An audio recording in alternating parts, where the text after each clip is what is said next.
Let's call my friend Kate and her fiancé John. I met Kate during my sophomore year of high school through mutual acquaintances. We became very close, so naturally I was devastated when she moved several states away after graduating. Despite the distance, we kept contact and remained as good of friends as ever. About 2 years ago, my family happened to take a vacation in very close proximity to her new home. So, we excitedly planned to meet. It felt amazing to see her again. We both dashed out of our cars and hugged and squealed like stereotypical best friends. We hung out all evening and caught up with one another in person. Also, I had the chance to finally meet her fiancé of 1 year. I had heard only great things about this guy and he seemed very pleasant. Shortly after returning home, I received a text message from an unknown number, John. He thanked me for stopping by to see Kate, saying that it really lifted her spirits and he hadn't seen her so happy in a long time. Understanding the personal issues Kate had been struggling with lately, I told him I was glad to have helped. I assumed Kate had given him my number and didn't think much else about it. John would text me here and there about little insignificant things. He'd mention a movie him and Kate were about to see and ask my opinion, or suggest to me a fun new video game they'd bought. I would answer his questions or respond to suggestions, but never carry on a conversation beyond the original topic. John would attempt to keep me talking, but I always dropped off due in part to me not being very big on texting. More than a year after seeing Kate, I received a very late night text from John saying I miss you. Assuming he had sent this to me by mistake, I ignored it. Fast forward to a month or so ago, I took a weekend trip to visit Kate. We had been planning this get-together for a while and I was super excited to spend some much needed girl time with her. I had been anticipating a chill weekend with my best friend, but nothing could have prepared me for the Twilight Zone shit I was about to walk into. Kate and John picked me up from the airport and I was made to feel uncomfortable almost immediately. John had extended his arms for a hug upon my arrival, which I thought nothing of and accepted. He held me a bit too tightly and a bit too long and then commented on how hot I looked. Not nice or even pretty hot. I sort of just laughed awkwardly and looked towards Kate, who seemed to not be paying attention at the moment. I pushed this aside, chalking it up to a social fluke on his part, and enjoyed the rest of my day with them. The daylight hours went smoothly, save for John suggesting several times that we all get drunk that evening. Not being a drinker, I declined only to have him get a little pushy with it. I politely reaffirmed my opinion and he eventually dropped it. After returning to their home, the three of us hung out in the family room and watched a bit of television. We all began talking and somehow came to the topic of a pregnancy scare Kate had told me about a few months prior. John proceeded to tell me how stupid Kate was for the way in which she worried over a possible pregnancy. He said that he had told her several times that it was hardly possible and to stop being such a stupid fucking spaz over it. He went on to tell me that it was her own fault for forgetting her birth control and that it was bullshit for her to then expect him to use a condom. I was entirely thrown off at the way he had raised his voice and talked so rudely about my friend. I defended her, saying that it was an entirely legitimate thing to worry over and that if she prefers that he wear a condom in order to be safe, that he should respect her wishes. He only laughed at me and Kate stayed totally silent during the entire interaction. John asked if I wanted to sleep in bed with him and Kate rather than in the guest room, which I found totally strange. I declined the offer and went to bed. The following morning, Kate and I had made plans to go shopping. She mentioned John wouldn't be with us because he had to work, which I was very grateful for. Before leaving the house, however, John stopped me and said, "You're a heavy sleeper." Confused, I gave a weird look and asked what he meant. He went on to say, "You're a heavy sleeper, you don't even wake up when people touch you now normally." I would have interpreted this as someone possibly trying to rouse me earlier by tapping my shoulder or something along those lines. But the way in which John was smirking at me and the inflection and emphasis he had put on the word touch caused me to think otherwise. I asked John what the fuck he was talking about and he only laughed, saying it was nothing. Now, I happen to take some relatively strong sleeping pills which Kate is aware of. These knocked me out pretty hard, but I believe I would have woken up given the chance that someone entered the room or touched me inappropriately. So I highly doubt anything actually happened, but the possibility of him groping me in my sleep makes me sick. Actually, the fact that he would say that to me just to cause anxiety makes me sick. I went on to try and enjoy my outing with Kate, which unfortunately didn't offer much solace. While stopped at a red light, Kate and I sat quietly as a group of pedestrians crossed the street. Kate made a comment on how beautiful one particular girl in the crowd happened to be. I agreed that she was a very pretty woman, only for Kate to suddenly spout out, "I'm not attracted to men." She had said this as if the words had been dying to leave her lips for years. I was pretty dumbfounded and caught off guard by the sudden confession, as I had never entertained the idea of Kate being a lesbian. She had mentioned once a short fling she had with a girl in middle school, but claimed it to have been nothing more than a cry for attention. We joked about this here and there, but I never thought she could have been lying. I didn't answer due to lacking a decent response, so she followed up by blatantly telling me that she is a lesbian and that she doesn't love John. I asked Kate why on earth she would marry him then, and she only said, "Because I think it's what I should do." I tried to talk to her more about this, but she then told me she would prefer the subject be dropped. At this point, I was counting down the hours to my flight home the next morning, and after hearing John would be joining us for dinner, I was even more eager to get away. After meeting up with him, the three of us began walking into the restaurant, only for me to catch John's hand veering dangerously close to my butt. I shifted away and he moved very quickly and attempted to grab it. Luckily I managed to jump to the side, leaving him with only his fingertips brushing my skirt. I told him to watch his fucking hands and he just laughed again and made some kind of comment on my appearance and the fact that he couldn't help it. Dinner couldn't have gone by slower.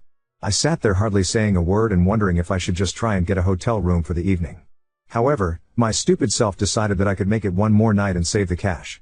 I told Kate that I was very tired the moment we got back to her place, but she insisted that I watch our favorite movie together before I have to go home. Unable to say no, the two of us head up to her room. Her roommate's bedroom is on the bottom floor next to the family room, so the television would have woken them up. About an hour into the movie, John comes in and asks to watch with us. Kate tells him of course and hardly 10 minutes passes before he's attempting to convince Kate and I to kiss. I say no repeatedly and just keep looking at the screen. Kate isn't saying a damn word about it and John actually starts pleading with us to just kiss really quick, so I tell him to shut up and that he's ruining the movie. A couple more minutes of silence pass by until John outright asks if I'd like to sleep with him. The way that he went about asking was as if he had deluded himself into thinking he was fucking irresistible to me. I told him no and pointed out the fact that Kate was sitting right next to me.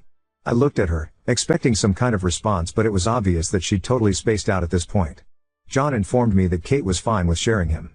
He continued to badger me and insisted that I show him some appreciation for allowing me to stay in his home. I looked at Kate and asked her, how the fuck are you okay with this? She looked as if she was unable to hear me staring straight ahead with dull eyes. I got up to leave, only for John to attempt to block the door. Mind you, I'm a 5-foot-tall 100-pound girl being physically blocked by a very large man. I tell John firmly to move, only for him to once again say that I owe him. I took my chances and shouldered my way past him. Luckily, he didn't do much but attempt to grab me as I exited the room. I gathered my things quickly and got the hotel room. Kate never even acknowledged what happened. I think she may be suffering from either John's abuse or some kind of mental disorder, which makes me feel bad for being angry with her. But I'm very angry that she sat by and did nothing while her fiancé was so aggressive with me. Kate is aware that I was sexually assaulted in the recent past and therefore am sensitive to such pushy advances. I talk to Kate very sparsely and she doesn't seem to understand why. By coincidence, I happen to have accepted a role in an internship program close to the city she lives in. Within a month, I will be living in very close proximity to both her and John, and I need to figure out what to do. I want to help my friend. I'm afraid that she is experiencing abuse, living a lie by pretending to be heterosexual, and may possibly be suffering from some kind of mental illness. I have never been in a situation like this and I'm at a complete loss. I don't want to see Kate after I move because that in turn means I'll see John. Any advice as to how I can help her and try to diffuse this situation would be massively helpful. Edit. Well, my gosh, I just woke up and I had no expectations of this post blowing up so much. Thank you from the bottom of my heart for all of the advice and support. Seriously, you guys have no idea how much it means to me. I've decided to talk to Kate. I'm nervous as hell because I have no clue how she'll react, but I need to reach out to her. She has been there for me during trying times in my life. I want to be there for her. I know for a fact that John works tonight and Kate will accompany him sometimes and just sort of sit there and be idle all evening. I should have recognized this as weird earlier, but I don't know if she's going tonight. I asked if she'd like to Skype this evening and she responded with, why do you want to talk to me all of a sudden? I told her I'd just like to catch up and apologized for being so busy as of late. Haven't received an answer just yet, but I'll try my best to update tonight if we get the chance to talk. Once again, thank you everyone. I'll try to respond to as many comments as possible. I'm not receiving any good advice from those close to me, so this is insanely beneficial. Edit 2, Skyping with Kate tonight. She agreed a lot more excitedly than I had anticipated judging by her preceding texts. We chatted for just a little bit afterward and oddly she brought up the fact that she had recently watched Rush and commented on how hot Chris Hemsworth is. I was a bit thrown off for obvious reasons, given that she had not only confessed to being lesbian but verbatim told me she's not attracted to men. Maybe I'm reading too far into it, so I just agreed that yes, Chris Hemsworth is indeed gifted and told her I couldn't wait to talk tonight. I'm still very nervous. Update 1. I received an invitation to Kate and John's wedding today. It reminded me of this whole thing and more importantly the fact that I never really thanked everyone for all your supportive comments and advice. Thank you very, very much. Plenty of people had been asking for an update, but honestly I became so busy with prepping to move that Reddit was not on my list of priorities. So, on to the update. I went through with the Skype chat as planned. Luckily, I had successfully caught Kay alone. We small talked for hardly a minute because my nerves were buzzing and I wanted to get this over with. I jumped right to it and explained to her why I'd been distancing myself, that John's behavior was seriously concerning. I listed to her the exact events that had made me feel uncomfortable both for her safety and mine. She listened in dead silence, as I'm certain this had not been her expectation for our chat. After I'd finished, I asked why she would want to spend her life with this man, especially since she'd confided in me her sexual orientation. Kate broke down pretty quickly, and to sum it up, she's been in love with me since high school. I can't put into proper words how I feel about this part. Yes, as some of you had suggested, Kate and John had been trying to set up a threesome the entire weekend I was there. I asked her whose idea it had been and she said it was hers, but that John was incredibly excited at the suggestion. She admitted to having planned the entire thing out with John before even inviting me to visit. She said they planned to see if the intimacy would come naturally and then try and initiate if that were not the case. I asked her why she was okay with John acting so coercive and she said he'd promised to make it happen no matter what after I hadn't caught the hint the past 2 nights. She said she felt desperate to be with me intimately and would do anything for that to happen. I asked her even if it meant having to force me and she said maybe so but I would enjoy it eventually? That I would probably have just given in and she could join if John had followed through. Not gonna lie, this made me feel fucking sick but I set those feelings aside and told her very gently that I don't reciprocate her romantic feelings, but I still care for her as a friend. I told her that I feared for her safety and happiness and only wanted to help. Well, that completely flipped a switch. Honestly, I've never seen Kate angry. She's a passive person to a fault but holy shit did she lose it on me. Kate made a total 180 and began making accusations that didn't make sense.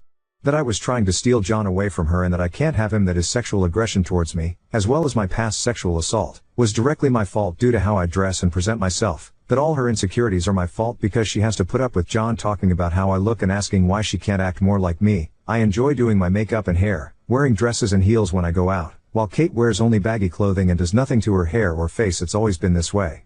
We just have different styles. Anyhow, she ended her tirade telling me to kill myself, so honestly I hung up after that. I feel as though Kate is dealing with issues that are far out of my league to assist with and I couldn't continue speaking to her. My internship is over now, so I'm home and away from both of them. During my internship, they both attempted to contact me multiple times but I always deleted the messages. Kate simply ignored what had transpired between us and asked why I wouldn't speak to her. Then John made a few jokes about kidnapping me. I only saw the both of them once during my entire internship. I had the chance to attend a large pop culture convention and I was seriously so stoked about it despite having no friends to go with. Luckily, I found a couple girls on Facebook through my internship group page who were also looking for people to go with. I knew for a fact Kate and John would be going, as they attend every year. Plus, the costume I chose to wear was near unmissable, so I was certain they would notice me.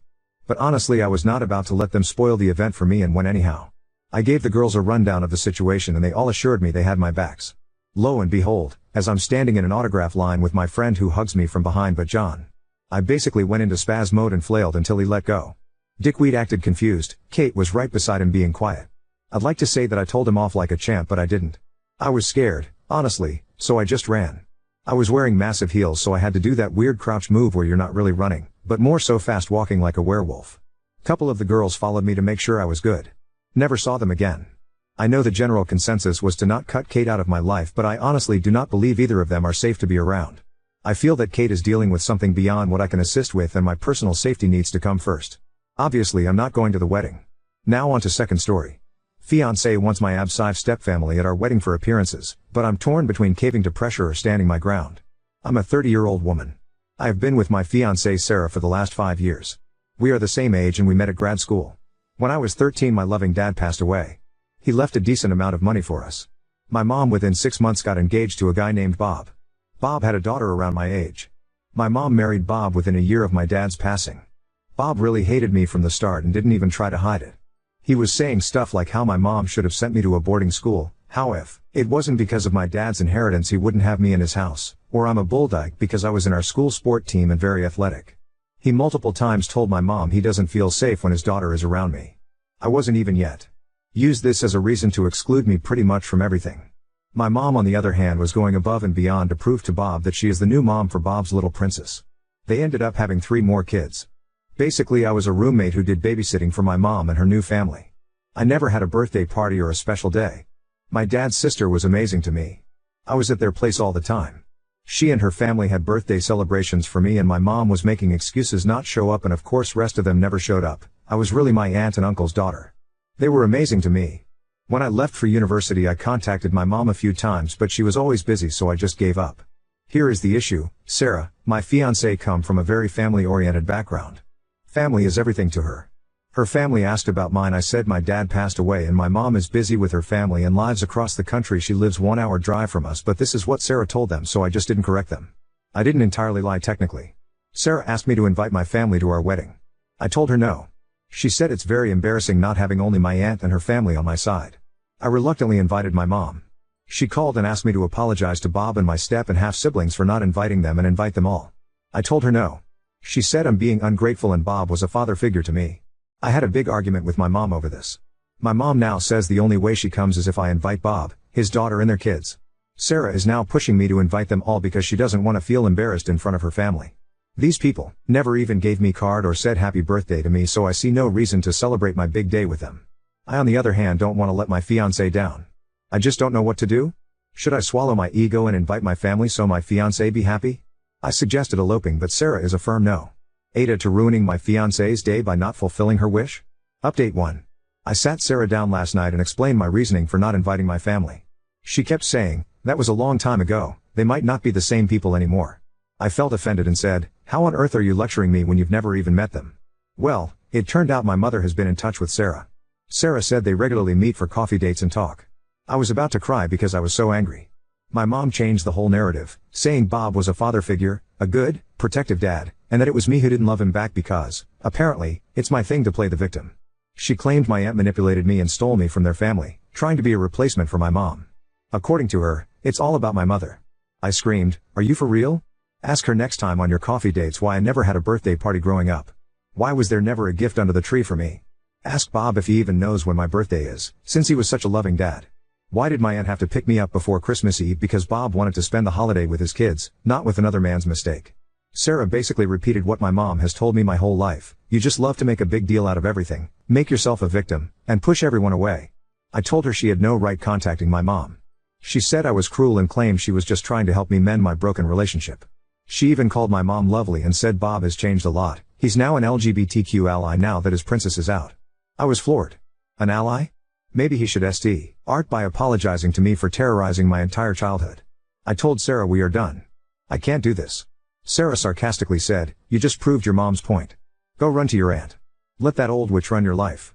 I told her she needs to find a new place ASAP, considering she's not paying rent. I am.